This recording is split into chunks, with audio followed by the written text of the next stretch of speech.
Hello friends, welcome back to my YouTube channel Guruji World 93। आज हम RTE 2009 के बारे में व्याख्यात रूप में चर्चा करेंगे और एक ही वीडियो में मैं आपको सारा कंटेंट प्रोवाइड कराऊंगा, जिसके बाद आपको अदर कोई वीडियो देखने की ज़रूरत नहीं पड़ेगी। और यह वीडियो आपके यूपी टेट, सी टेट और सुपर टेट के लिए बहुत ही महत्वपूर्ण वीडियो है। आरटीई 2009 जिसे कई नामों से जाना जाता है: मुफ्त एवं अनिवार्य शिक्षा का अधिकार अधिनियम, right to free and compulsory education act, right to education जो इसका संक्षिप्त नाम है एक्ट 2009, शिक्षा का अधिकार अधिनियम 2009। नॉर्वे दुनिया का प्रथम देश है जिसमें आरटीई लागू किया गया, जबकि इंडिया 135वां देश है। और इसका जो आरटीई की शुरुआत का जो श्रेय जाता है वो गोपाल कृष्ण गोखले को जाता है। 2 जुलाई 2009 को आरटीई विधेयक को कैबिनेट की मंजूरी मिली। ये जो डेट है इनको बहुत बारीकी से समझें कि 2 जुलाई 2009 को आरटीई विधेयक को कैबिनेट की मंजूरी मिली। 20 जुलाई 2009 राज्यसभा में पास हुआ, यानी पास क्या 2009 में राज्यसभा में पारित हुआ। 4 अगस्त 2009 को लोकसभा में पारित हुआ और 26 अगस्त 2009 को तत्कालीन राष्ट्रपति कौन था उस टाइम? राष्ट्रपति प्रतिभा देवी पाटिल के हस्ताक्षर हुए और 27 अगस्त 2009 को भारत के राजपत्र गजट में प्रकाशित हुआ। 1 अप्रैल 2010 को जम्मू कश्मीर को छोड़कर शेष भारत में लागू किया गया। ये आपको याद रखना है, 1 अप्रैल को ये पूरे भारत में लागू हुआ, लेकिन जम्मू कश्मीर को छोड़कर। इस अधिकार को मूल अधिकार बनाने के लिए भारतीय संविधान अनुच्छेद 21A में का/A खंड बनाकर जोड़ा गया। ये जो 21A में जो जोड़ा गया, ये किस भाग में आता है? भाग 3 में। भाग 3 में, ये आप पॉइंट लिख लेना। 4 जुलाई 2013 को आरटीई का गीत जारी किया गया और इसको लिखा किसने? जावेद अख्तर ने। और इस गीत को गाया सोनू निगम ने। गीत है टन टन टन सुनो घंटी बजी स्कूल की। सॉरी। इस अधिनियम में कुल 7 अध्याय, 38 धाराएं और 1 अनुसूची है।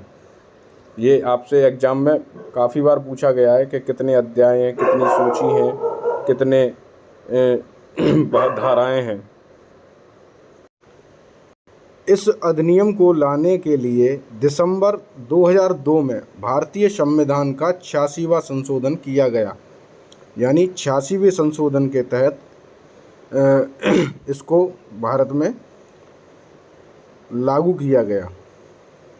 अब हम इसकी जो पूरी 38 धाराएं हैं उनके बारे में व्याख्यात रूप में चर्चा करेंगे। धारा 1, यह अधिनियम 1 अप्रैल 2010 से जम्मू कश्मीर को छोड़कर सभी राज्यों में लागू होगा तथा 6 से 14 वर्ष के सभी बालकों को मुफ्त एवं अनिवार्य शिक्षा सुनिश्चित करेगा।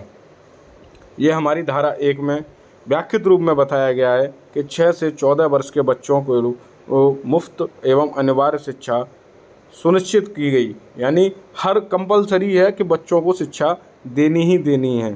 धारा 2 में महत्वपूर्ण शब्दों की व्याख्या, जिसको हम समझते हैं। बालक 6 से 14 वर्ष के, यानी 6 से 14 वर्ष के जितने भी बालक बालिकाएं हैं उनको निःशुल्क शिक्षा। स्थानीय सरकार, नगर निगम, और ये ग्राम पंचायत है, थोड़ा गलत टाइप हो गया है। समुचित व्यवहार, केंद्र सरकार, राज्य सरकार, केंद्र शासित प्रदेश। प्रारंभिक शिक्षा कक्षा 1 से 8 तक। दुर्बल वर्ग, स्कूल सरकारी सहायता प्राप्त, विशिष्ट तथा पूरी तरह से निजी स्कूल। वंचित वर्ग, सुविधाओं की कमी वाले बच्चे। यानी इतने इसको महत्वपूर्ण तथ्यों में बांटा गया। धारा 3 के अंतर्गत 6 से 14 वर्ष के सभी बालक बालिकाओं को यह शिक्षा मुफ्त एवं निःशुल्क होगी। धारा 3 में ये बताया गया, धारा 1 में शिक्षा अनिवार्य है, लेकिन धारा 3 में जो शिक्षा है वो मुफ्त और निःशुल्क होगी। धारा 4 प्रवेश का आधार उम्र होगी तथा कक्षा निर्धारण के लिए बच्चे की उम्र में से 5 घटाकर कक्षा निर्धारित होगी। धारा 5 के अंतर्गत किसी बालक को किसी अन्य स्कूल में स्थानांतरण कराने का हक है। ऐसे स्कूल को तुरंत वंशी स्थानांतरण प्रमाण पत्र देना होगा। ऐसा न करने पर अनुशासनात्मक कार्रवाई होगी तथा बिना वंशी के भी प्रवेश दिया जाएगा। ये धारा 5 के अंतर्गत था।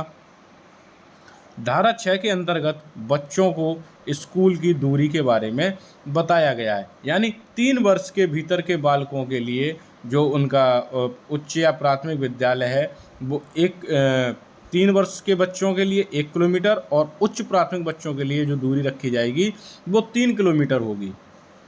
धारा 7 के अंतर्गत केंद्र एवं राज्य सरकार के व्यय का अनुपात पहले 65:35 था, लेकिन अब 60:40 हो गया है, लेकिन पूर्वोत्तर राज्यों में यह अनुपात 90:10 हो गया है। इस आंकड़े को याद रखना है, ये बहुत मोस्ट इम्पोर्टेंट है क्योंकि एग्जामिनर ऐसे ही क्वेश्चन आपसे पूछ लेता है। धारा 8 समुचित सरकार के कर्तव्य। धारा 9 स्थानीय अधिकारी के कर्तव्य और स्थानीय निकायों के कर्तव्य। धारा 10 में माता पिता के कर्तव्य कि वे सभी अपने 6 से 14 वर्ष के बालकों को विद्यालय भेजना सुनिश्चित करें। धारा 11 आंगनवाड़ी शिक्षा केंद्रों आदि के माध्यम से उसे 6 वर्ष के बालकों के लिए निःशुल्क पूर्व प्राथमिक शिक्षा की व्यवस्था की जाए। ये धारा 11 के अंतर्गत आता है। धारा 12 के अंतर्गत निजी विद्यालयों की 25% सीट दिव्यांगों आदि के लिए सुरक्षित होगी और अलावान्वित SC, ST और OBC यानी इनके लिए जो निजी स्कूल होते हैं, जो प्राइवेट सेक्टर वाले स्कूल हैं, उनमें 25% सीट दिव्यांगों और SC, ST, OBC समुदायों के लिए सुरक्षित की जाएंगी। धारा 13 के अंतर्गत कोई प्रवेश शुल्क नहीं लिया जाएगा, यानी किसी भी बच्चे से कोई भी प्रवेश शुल्क नहीं लिया जाएगा। यदि ऐसा कोई करता है तो उसे जो राशि उससे ली गई है ना, उसका 10 गुना जुर्माना भरना पड़ेगा। कोई भी विद्यालय हो तो वो जो भी अगर किसी बच्चे से प्रवेश शुल्क लेता है तो हमारी जो राज्य सरकार होती है उसके अंतर्गत वो रिटर्न में 10 गुना जुर्माना भरना होगा। कोई प्रवेश परीक्षा नहीं ली जाएगी। ऐसा करने पर पहली बार 25,000 का जुर्माना और बाद में हर बार 50,000 का जुर्माना देना पड़ेगा। धारा 14 के अंतर्गत आयु प्रमाण पत्र न होने पर भी प्रवेश। अगर किसी बच्चे के पास उसके पास आयु प्रमाण पत्र नहीं है तो ऐसा नहीं है कि उसका प्रवेश नहीं होगा, उसका प्रवेश कराना ही अनिवार्य है। धारा 15 निर्धारित अवधि, यानी पहले एक टाइम पीरियड होता था कि स्टार्टिंग में ही एडमिशन हो गए उसके बाद नहीं होंगे, लेकिन 30 सितंबर के बाद भी स्कूल में दाखिला ले सकता है बच्चा। धारा 16 के अंतर्गत अवरोधन एवं निष्कासन पर रोक। धारा 17 किसी प्रकार की मानसिक या शारीरिक दंड पर रोक। आप किसी भी बच्चे को मानसिक या शारीरिक रूप से प्रताड़ित नहीं कर सकते, ऐसा धारा 17 के अंतर्गत बताया गया है। धारा 18 बिना मान्यता के स्कूल चलाने पर रोक, यानी अगर किसी स्कूल को मान्यता नहीं प्राप्त है तो उसके स्कूल पर रोक लगेगी।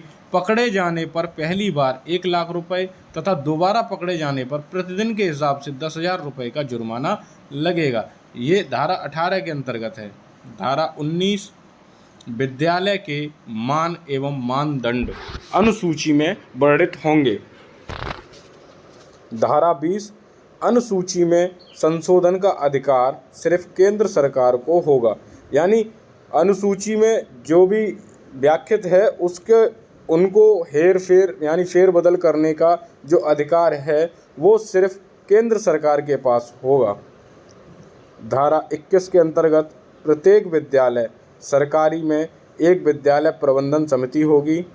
यानी धारा 21 के अंदर क्या बताया गया है, प्रबंधन समिति होगी जिसके 75% या 3/4 सदस्य बच्चों के अभिभावक होंगे तथा इन अभिभावकों में आधी संख्या यानी 12 में से 6 महिलाओं की होगी और कुल सदस्य 16 होंगे।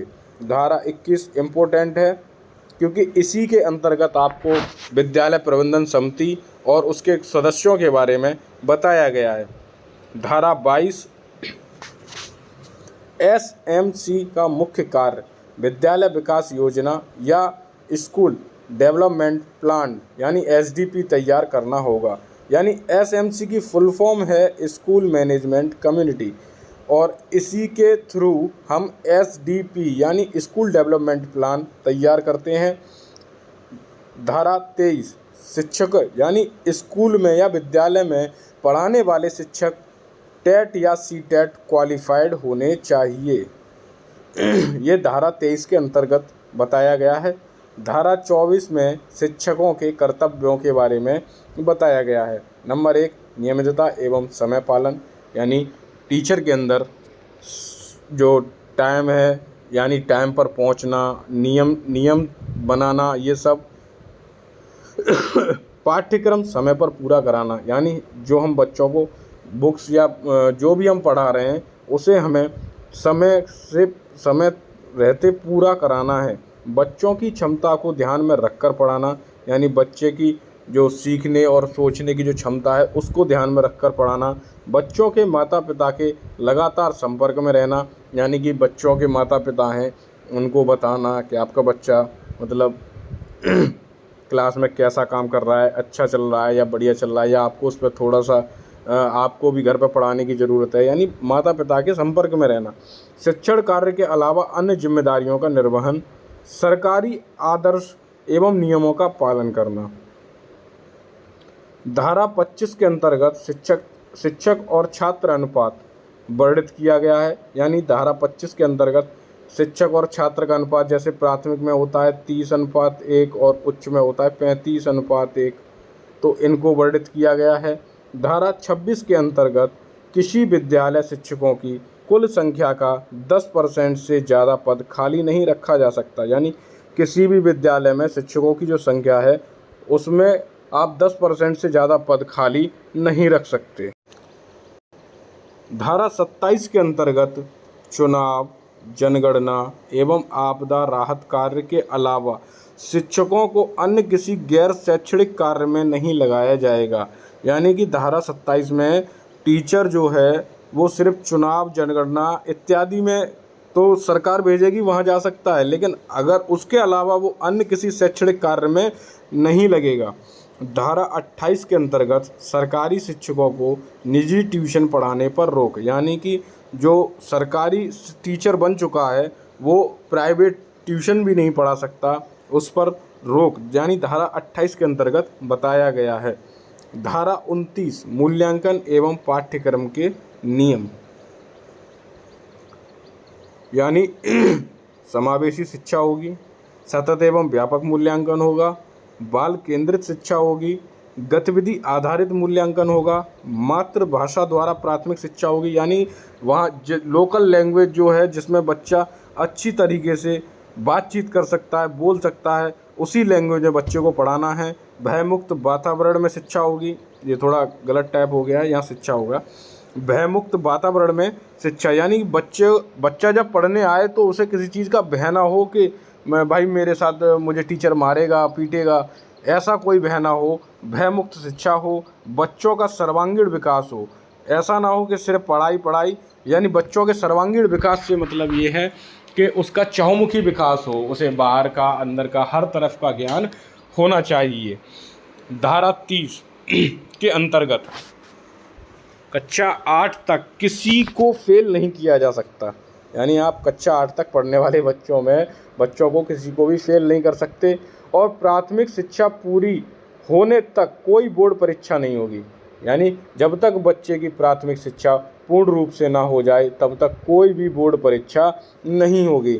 धारा 31 के अंतर्गत इस अधिनियम में बच्चों को वही अधिकार प्राप्त होगा जो बाल अधिकार संरक्षण अधिनियम यानी कि 2005 में दिया गया था, यानी एनसीएफ 2005 में जो अधिनियम दिया गया था वही अधिकार प्राप्त होगा धारा 31 के अंतर्गत।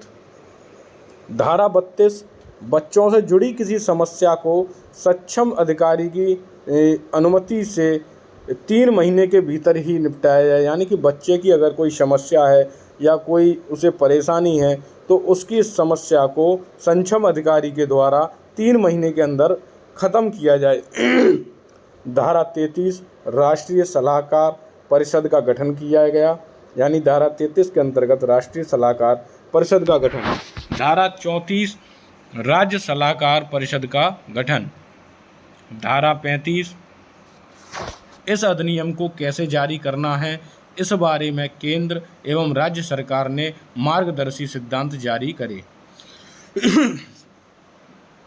धारा 36 शिकायत मिलने पर कोई कार्रवाई करने से पहले जैसे जुर्माना आदि लगाने से पहले सक्षम अधिकारी की अनुमति अनिवार्य होगी।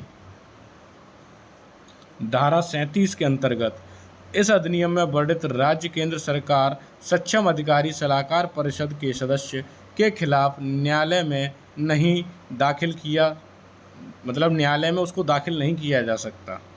धारा 38 इस अधिनियम के कुछ भागों पर राज्य सरकारें उपबंध लगा सकती हैं या संशोधन कर सकती हैं। ये धारा 38 के अंतर्गत बताएगा। ये हमारी टोटल 38 धाराओं के बारे में मैंने आपको व्याख्यात रूप में चर्चा की।